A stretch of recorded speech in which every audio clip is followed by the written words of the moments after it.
आकाशवाणी भोपाल से प्रस्तुत हैं प्रादेशिक समाचार।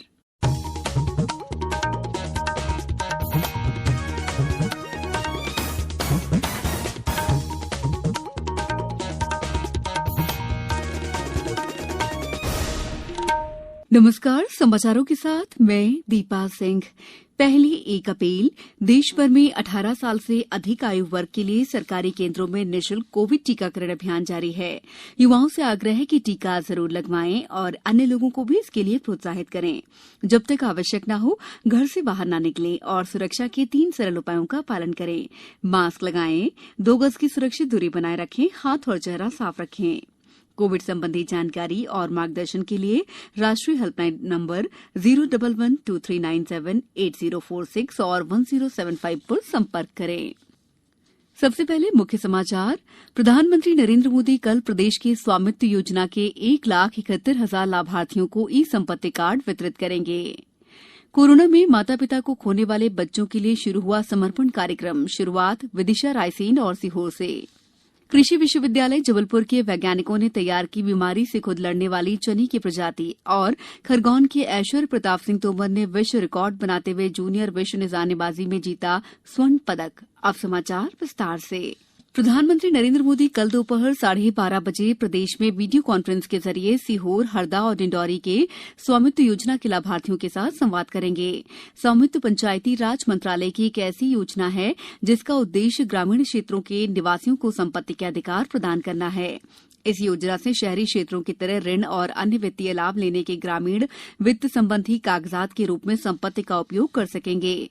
इस अवसर पर प्रधानमंत्री नरेंद्र मोदी इस योजना के तहत वर्चुअल माध्यम से राज्य के 1,71,000 लाभार्थियों को ई संपत्ति कार्ड भी वितरित करेंगे। राज्य के राजस्व और परिवहन मंत्री गोविंद सिंह राजपूत ने बताया कि प्रदेश में इस योजना का क्रियान्वयन 3 चरणों में 10 जिलों में शामिल कर क्रमबद्ध रूप से प्रारंभ किया गया है। अभी तक प्रदेश के 42 जिलों में सर्वेक्षण की प्रक्रिया शुरू की गई है।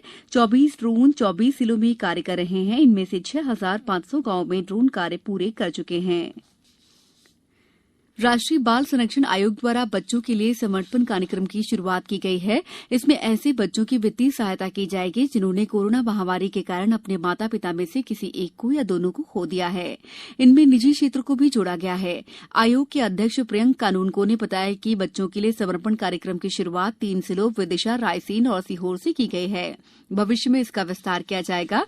उन्होंने बताया कि वेदांतु इनोवेशन लिमिटेड द्वारा प्रदेश के 3 जिलों के आयोग द्वारा चिन्हित बच्चों को निजी स्पॉन्सरशिप के अंतर्गत बच्चों और उनके संरक्षकों के खातों में प्रति बच्चा प्रति माह 2,000 रुपए के हिसाब से 1,66,000 रुपए की प्रथम किश्त जमा की गई। मध्यप्रदेश साथी यानी sustainable agriculture through holistic integration परियोजना लागू करने वाला देश का पहला राज्य होगा। ये परियोजना के किसानों की आय को दोगुना करने के सरकार के लक्ष्य की पूर्ति में कारगर सिद्ध होगी। पंचायत और ग्रामीण विकास मंत्री महेंद्र सिंह सिसोदिया ने बताया कि योजना प्रारंभ में पायलट प्रोजेक्ट के रूप में प्रदेश के 5 जिलों के 10 विकासखंडों में लागू होगी। योजना के अंतर्गत विकासखंड स्तर पर स्थापित किए जाने वाले साथी बाजार आधुनिक रिटेल आउटलेट होंगे जिन्हें 4,000 वर्ग फीट पर बनाया जाएगा। इनमें warehouse, cold storage, training centre, hostel, दुकानें, bank, food court, dairy, game zone आदि बनाए जाएंगे। प्रधानमंत्री नरेंद्र मोदी ने कहा है कि प्रधानमंत्री आवास योजना से देश में 3 करोड़ से अधिक गरीब परिवार लखपति बन गए हैं और केंद्र सरकार ने इन योजनाओं के लाभार्थियों के खातों में सीधे 1 लाख करोड़ रुपए भेजे हैं।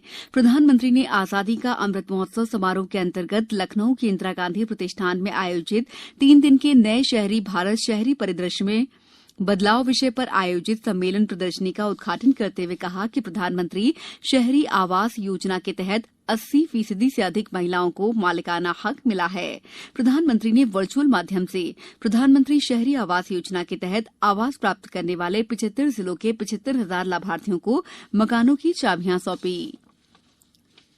मुख्यमंत्री शिवराज सिंह चौहान ने आज झाबुआ में आयोजित जनजातीय सम्मेलन को संबोधित करते हुए कहा कि राज्य सरकार जनजातीय समाज के विकास, उत्थान और उनके मान सम्मान की रक्षा के लिए कटिबद्ध है। मुख्यमंत्री ने कहा कि 15 नवंबर को जनजातीय गौरव दिवस धूमधाम से मनाया जाएगा। भोपाल में इस अवसर पर एक विशाल समागम होगा। समाचारों में वक्त है ब्रेक का। कोविड-19 से बचाव और सुरक्षित रहने के 3 उपाय। मास्क लगाएं, 2 गज दूरी है जरूरी, सुरक्षित दूरी रखें, हाथ और मुंह साफ रखें। ब्रेक के बाद समाचारों में आपका एक बार फिर स्वागत है। जवाहर नेहरू कृषि विश्वविद्यालय जबलपुर के कृषि वैज्ञानिकों ने चने की नई प्रजातियां जीजी 11, 14 और 24 विकसित की है। इन तीनों प्रजातियों की खासियत ये है कि ये गर्मी वाले स्थानों पर उगाई जा सकेंगी।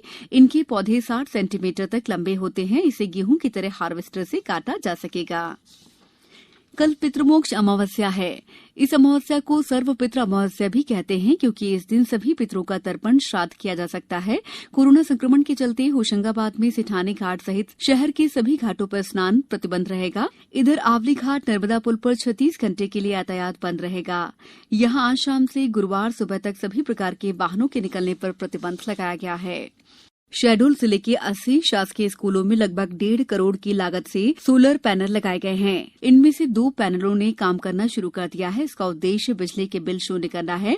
ऊर्जा विकास निगम के अधिकारी रितेश शुक्ला ने बताया है कि जिन भवनों में सोलर पैनल लगाए गए हैं उनमें से अधिकांश हायर सेकेंडरी, हाई स्कूल और मॉडल स्कूल हैं। पेरू की राजधानी लीमा में आईएसएसएफ जूनियर विश्व निशानेबाजी चैंपियनशिप में भारत के युवा निशानेबाज ऐश्वर्य प्रताप सिंह तोमर ने पुरुषों की 50 मीटर राइफल 3 पोजीशन के फाइनल में नया विश्व रिकॉर्ड बनाते हुए स्वर्ण पदक जीत लिया है।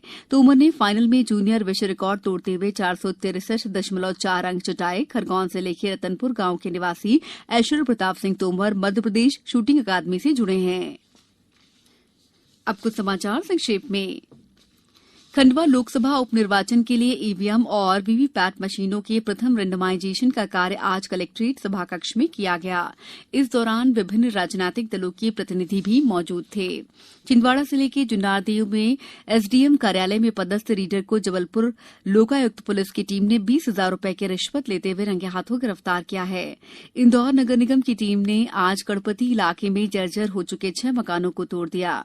रायसेन में आज जनसुनवाई में कलेक्टर अरविंद कुमार दुबे ने लोगों की समस्याओं का निराकरण किया। श्योपुर के बाढ़ प्रभावित 6 गांवों में करीब 4 करोड़ 34 लाख रुपए की राशि प्रभावितों को दी गई है। जबलपुर जिले में 26,71,000 लोगों को टीका लगाया जा चुका है। उमरिया की रानी दुर्गावती चौक पर बांधवगढ़ विधायक शिव नारायण सिंह की उपस्थिति में रानी दुर्गावती जयंती मनाई गई।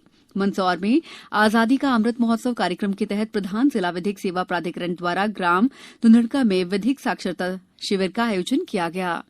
नीमच के भादमा माता मंदिर में नवरात्रि में लगने वाला मेला स्थगित कर दिया गया है। गुना के नगरीय क्षेत्र सहित विभिन्न स्थानों पर कल भी कोविड-19 टीकाकरण का कार्य जारी रहेगा। राजगढ़ कलेक्टर ने जल जीवन मिशन के तहत जिले में संचालित सभी परियोजनाएं निर्धारित समय सीमा में पूरी करने के निर्देश दिए हैं। इस बुलेटिन में इतना ही। अंत में एक अपील, मास्क और 2 गज की दूरी, हाथ धोना भी है जरूरी। नमस्कार।